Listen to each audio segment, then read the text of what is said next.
सबसे पहले तो मैं हमारे शास्त्रा उसी प्रकार उनका अनुशासन और इस अनुशासन में अनुशासित हो रहे सभी आर्य को वंदन करता हूँ। मेरे ऊपर है जिनके कारण मेरे सभी आचार्य और कल्याण मित्रों के प्रति भी मंगल कामना करता हूँ। तो हमने पिछले सत्र में जाना है पठ्य समुत्पाद के बारे में, सरल भाषा में समझने की कोशिश किया, पर मुझे लगता है कि फिर भी वो कठिन ही हुआ होगा। हमने देखा कि कैसे एक के बाद एक के पीछे एक के पीछे एक, अर्थात हमें जो ऊपरी रूप में जो चीज दिख रही है उत्पन्न हुई हुई, वो कितने सारे कारणों से होती हुई गई है। उस एक चीज जो हमारे सामने उत्पन्न हुई है, वो दरअसल कितने एक के बाद एक के बाद एक के बाद एक कारणों के बाद वो उत्पन्न हुई है। कितने कारण घटित होने पड़े, इतने कारणों घटित होना पड़ा तब जाके, अर्थात उसके बीच के अगर वो कारण उत्पन्न नहीं हुए रहते तो ये जो उत्पन्न हुई वस्तु है वो भी हमारे सामने नहीं दिखी रहती। इसलिए बड़ा सुंदर कहा क्या है कि ये होने से वो होगा, अगर ये नहीं होगा तो वो भी नहीं होगा। ये बात को समझिए। इसलिए मैं अक्सर कहता हूँ कि दुख जो आपके जीवन में आया है ना, वो एक दिन में नहीं आया है, या वो किसी एक कारण से उत्पन्न नहीं हुआ है। इस एक कारण की जो भी फिलॉसफी होंगी, इस एक कारण का जो भी दर्शन होगा, वो भगवान बुद्ध नकारता, क्योंकि वो अनात्म बताता है। एक कारण अगर मान रहे हो किसी चीज का, अगर आप एक कारण मान रहे हो तो आप आत्मावादी हो रहे हो, क्योंकि उसका आत्मा बोला जा सकता है। और जो कई सारे कारणों से उत्पन्न हो रहा है, जो कई सारे कारण लगे उत्पन्न होने में, वो अनात्मा है। एक कारण से उत्पन्न होने वाली आत्मा, उसे आत्मा कहा जाता है। और जो कई सारे कारणों से उत्पन्न हो, उसे अनात्मा कहा जाता है। जिसको उत्पन्न होने के लिए कई सारे कारण लगते हैं, उसे अनात्मा कहा जाता है। तो उसी तरह हम जो अपना चित्त उत्पन्न होते हुए देखते हैं, वो उत्पन्न किसी एक कारण से नहीं उत्पन्न हो रहा है, उसके लिए कई सारे कारण हैं। उन कारणों के कारण क्या हो रहा है, वो चित्त उत्पन्न हो रहा है। उसमें वेदना है, संज्ञा है, संस्कार है। अर्थात ये चित्त हमेशा वेदना, संज्ञा और संस्कार से युक्त होता है। चित्त कोई भी हो, कोई भी चित्त हो, आप अनुभव कर रहे होंगे। नींद में कोई चित्त उत्पन्न हुआ होगा, या चलते हुए कोई चित्त उत्पन्न हुआ होगा, या किससे बात करते हुए कुछ चित्त उत्पन्न हुआ होगा। वो चित्त हमेशा किसी ना किसी वेदना से युक्त होगा। और वेदना से युक्त होगा इसका मतलब क्या, इसका तात्पर्य क्या है? इसका तात्पर्य ये है कि आप सो रहे हो, जाग रहे हो, बैठे हो, बातें कर रहे हो, खाना खा रहे हो, आप कोई ना कोई एक वेदना उस समय अनुभव कर रहे होते हो। क्या ये सत्य होती है कि मैं किस वेदना से युक्त हूँ अभी? क्या खुद के प्रति ये प्रश्न पूछते कि मैं किस वेदना से युक्त हूँ? मैं सौमनस वेदना से युक्त हूँ, या मैं दोमनस वेदना से युक्त हूँ, या मैं उपेक्षा वेदना से युक्त हूँ? सिर्फ तीन तो वेदना देखने हैं, पर क्या हम वो सजगता रखते हैं, वो ध्यान अपने ऊपर रखते हैं कि अभी मैं सौमन से युक्त हूँ, या अभी मैं दौमन से युक्त हूँ, या अभी मैं उपेक्षा युक्त हूँ? तो अभी हमने कुशल और अकुशल चित्त जाना।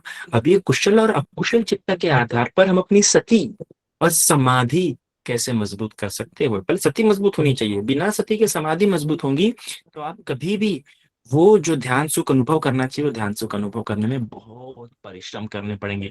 और जिसने भी ध्यान सुख अनुभव किया होगा बिना सती को भावित किए, उसने बाय लक, बाय चांस अनुभव किया हुआ है। उसे बहुत प्रयास करने पड़ता है, और फिर वो व्याकुलता भी बहुत आगे जाके देखेंगे अगर उसने बिना सती के मजबूत होके कभी समाधि को उत्पन्न हुई होंगी। तो भी सबसे पहले हमने कुशल चित्त भी देखा है और अकुशल चित्त भी देखा है। ठीक है।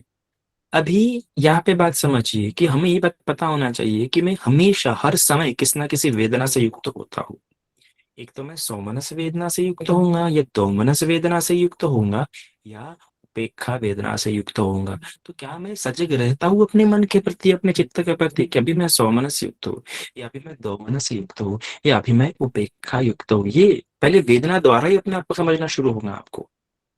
क्योंकि सुख मोटे पैमाने पे, मोटे रूप में शारीरिक वेदना के प्रति नहीं बोल रहा हूं मैं, मानसिक वेदना। गोयनका जी के ट्रेडिशन में आप शारीरिक सब वेदनाओं को देखते हैं, पर हम जो अभी धम्मा सीखे हैं, हम इसमें अपने मानसिक सुख को, क्योंकि मानसिक सुख दुख बाकी चित्त के बाकी स्कंदों के मुकाबले ज्यादा आसानी से जाना जा सकता है।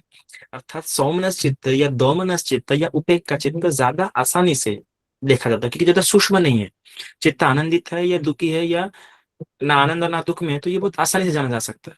ज्यादा बारीक, ज्यादा पैनी, ज्यादा तीव्र हमें दृष्टि नहीं चाहिए। जैसे शरीर की संवेदना को देखने के लिए बहुत पैनी, बहुत तीव्र हमें अपने चित्त को, अपने चित्त को तीक्ष्ण बनाना पड़ता है। शारीरिक संवेदनाओं को, शरीर पे जो संवेदना, क्योंकि गोयनका जी रेडिएशन शरीर पे उत्पन्न होने वाली संवेदनाओं को देखते हैं, और शरीर पे उत्पन्न होने वाली संवेदनाओं को देखने के लिए बहुत तीक्ष्ण प्रज्ञा चाहिए होती है।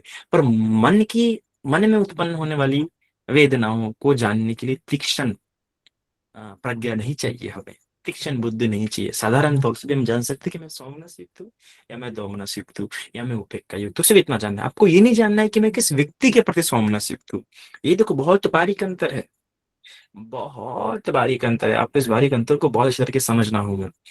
हम किसी और ये दो पंक्तियों को याद रखिए कि हमें किसी व्यक्ति के प्रति नहीं जानना कि मैं उस व्यक्ति के प्रति सौमनस अनुभव कर रहा हूँ, कि उस व्यक्ति के प्रति मैं दोमनस अनुभव कर रहा हूँ, या उस व्यक्ति के प्रति मैं उपेक्षा। हमेशा खुद के ही प्रति कि अभी इस क्षण मेरे चित्त में सौमनस वेदना है, इस क्षण मेरे चित्त में दोमनस वेदना है, या इस क्षण मेरे चित्त में उपेक्षा वेदना है। अगर आपने फिर से किसी, हाँ नहीं, आपने ऐसा सोचे कि मेरी उस व्यक्ति के प्रति सोमनस वेदना है, या उस व्यक्ति के प्रति मेरी उपेक्षा वेदना है, या उस व्यक्ति की मेरी दोमनस वेदना है, तो काम बिगड़ जाएगा और नए संखार। क्योंकि जब उस व्यक्ति को भी देख रहे हैं तो उस व्यक्ति के लेके जो संज्ञा होंगी और जो संखार होंगे वो भी साथ में उद्भव होंगे।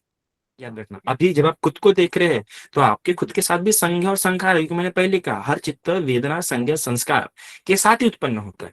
तो जब आप सिर्फ खुद के सौमनस दोमनस वेदना को देखते हैं तो उसमें संज्ञा कोई दूसरी नहीं ले पाती है। जैसे काम संज्ञा, पटिग संज्ञा, है ना, जैसे कामुकता वाला संज्ञा या पटिग संज्ञा, या ऐसे जो भिन्न भिन्न संज्ञा हम पढ़ाया है वो नहीं उत्पन्न होंगी। पर जब किसी दूसरे इंसान को देखेंगे तो पूर्व रहित संस्कार होने के कारण से आसानी से उसमें संज्ञा मिल जाएंगी, उसमें संस्कार भी और उत्पन्न हो जाएंगे, कि पूर्व के संस्कार भी सब बोलेंगे ना उत्पन्न होंगे।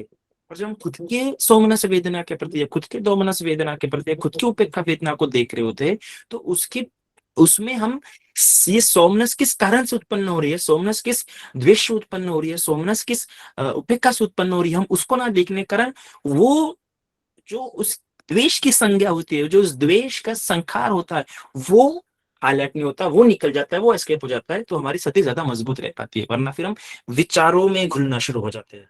क्योंकि जब हम देखते हैं कि इस वस्तु के कारण या उस व्यक्ति के कारण सोमनस हो रहा है, उस व्यक्ति या उस वस्तु के कारण दोमनस हो रहा है, या उपेक्षा हो रहा है, तो उस वस्तु या उस व्यक्ति के प्रति जो आकार वगैरह जो भी हमारे मन में बना है वो भी साथ में उत्पन्न होता है। इसलिए मैं कहूंगा कि आप हमेशा अपनी वेदनाओं को देखो, पर ये वेदना किस कारण से या किस व्यक्ति से उत्पन्न हो रही है, किसको लेके उत्पन्न हो रही है, वो नहीं देखना है, वरना फिर से गलत तरीके से आप फंस जाएंगे, बहुत गलत तरीके से फंस जाएंगे आप।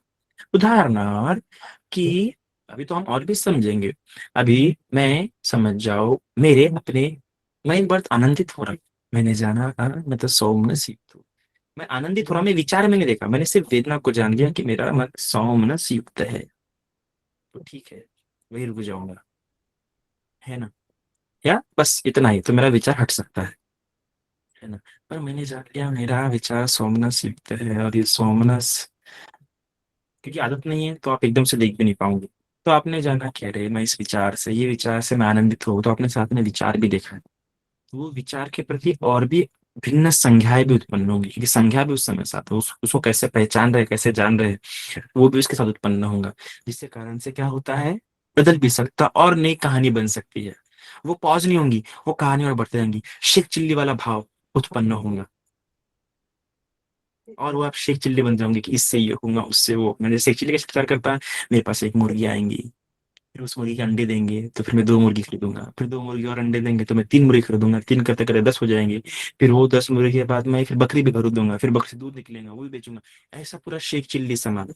तो वैसे ही होता है जब आप उस सोमनस के साथ की आकृति भी जानने का प्रयास करते, आकृति को भी देखते हैं। जब आप सोमनस को देख रहे हैं तो आपकी किसी आप कोई आकृति नहीं दिख रही।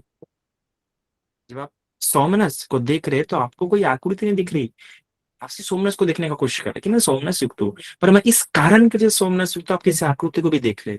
अब वो आकृति में आप और घुलते जाएंगे, घुलते जाएंगे, घुलते जाएंगे। जैसे कि एक बच्चे को अगर एक गोला दे दिया गया और गोले के साथ पेंट कलर दे दिए गए तो मस्त पेंट कलर करते रहेंगे, और जो जो कलर है वो सारे कलर इस्तेमाल करेंगे उसमें। पर किसी बच्चे को सिर्फ एक गोला दे दिया और एक ही रंग दिया तो क्या करेगा, वो एक ही रंग से भरेगा उस गोले को। पर किसी बच्चे को एक गोला दिया और उसमें साथ कई सारे रंग दिए भरने के लिए, तो कई सारे ये भी रंग ट्राई करेगा, वो भी रंग ट्राई करेगा, ऐसे होता है। तो जब आप सिर्फ सोमनस को देखा तो वेदना को देखना, आपको साथ में किसी विचार को नहीं देखना, आप सिर्फ इतना ही जान के अपने आप को खुश इतना ही जान के अपने प्रति अवेयर रहते हैं कि मैं सोमनस युक्त हूँ, मैं इस समय दोमनस युक्त हूँ, मैं इस समय उपेक्षा युक्त हूँ। तो क्या होता है, वो ठीक प्रकार से चित्तानुपश्यना में आप वेदना को देख रहे हैं। फिर इससे हाँ मैं भी यहाँ पे नेटवर्क प्रॉपर नहीं, टेंशन मत लीजिए, मेरी चार्जिंग भी सिर्फ कम है, इसलिए शायद से मैं प्रॉपर दे नहीं पाऊंगा। आज का लेक्चर मैं ज्यादा बढ़ा नहीं दूंगा, क्योंकि आज से मैं चित्त में वेदनानुपश्यना सिखाऊंगा। इसका कल दिन भर आपको अभ्यास करना है, और मुझे फिर परसों आप लोग बताएंगे कि आपको क्या क्या प्रॉब्लम्स आ रही है। तो मैं इसमें इस समाधि में, क्योंकि अभी धम्मा के हिसाब से ध्यान करना सीख रहे हैं। हाँ, जो एक संडे को मैंने अभिधम्मा मेडिटेशन लिया था वो सिर्फ संक्षिप्त में हल्के हल्के में पढ़ाया था मैंने। अभी मैं एक एक चीज को डीप पढ़ रहा हूँ। तो आज हम सिर्फ वेदना के द्वारा चित्त को देखना सीख रहे हैं। गोविंदा जी के इसमें आपको वेदना के द्वारा काया को देखना सिखाया जाता है ना, वो भी बहुत अच्छा मेडिटेशन है। पर ये जिनको उतना नहीं जम पाता उनके लिए हम ये सिखा रहे हैं, और ये बहुत हेल्पफुल है। तो आज हम चित्त को वेदनाओं के आधार पर सिर्फ समझने की कोशिश कर रहे हैं, जान रहे, देख नहीं रहे चित्त को। मैं फिर से कह रहा हूं, हम चित्त को देख नहीं रहे, हम चित्त को सिर्फ इस आधार पर जान रहे हैं कि मेरा चित्त सौम्यस युक्त है, या मेरा चित्त उपेक्षा युक्त है, या मेरा चित्त दोमनस युक्त है। सिर्फ इतना ही जानना है आपको। मेरा चित्त किस कारण सोमनस है, किस कारण दोमनस है, ये नहीं जानना है। ये अपने चित्त को देखना भी नहीं है, अपने चित्त को सिर्फ जानना है, इस वर्तमान क्षण में मैं सोमनस युक्त हूँ, इस वर्तमान क्षण में मैं दोमनस युक्त हूँ। है ना, हमेशा जानते रहना है। जब भी कोई विचार आए तुरंत, अरे कौन सी वेदना, सोमनस दोमनस उपेक्षा। तो ऐसा आपको कल ध्यान करना है, और फिर मुझे परसों बताना है आपको। क्योंकि अभी तो हमें और अभी प्रैक्टिकल होना है, और ये ऐसे प्रैक्टिकल होना है इस द्वारा कि हम निर्वाण के करीब पहुंचे, हमारी अवेयरनेस स्ट्रांग हो। और आज मैं ज्यादा नहीं बोल रहा क्योंकि चार्जिंग कम है, पर ये समझिए आज तो कल आप आज आज से शुरू करेंगे, जब जब ध्यान आता है, और परसों मुझे आप फिर बताएंगे कि कैसा रहा। फिर हम अगर प्रॉपर हुआ तो फिर हम और नेक्स्ट स्टेप आगे बढ़ेंगे। तो इतना आज के लिए काफी है। साधु साधु साधु।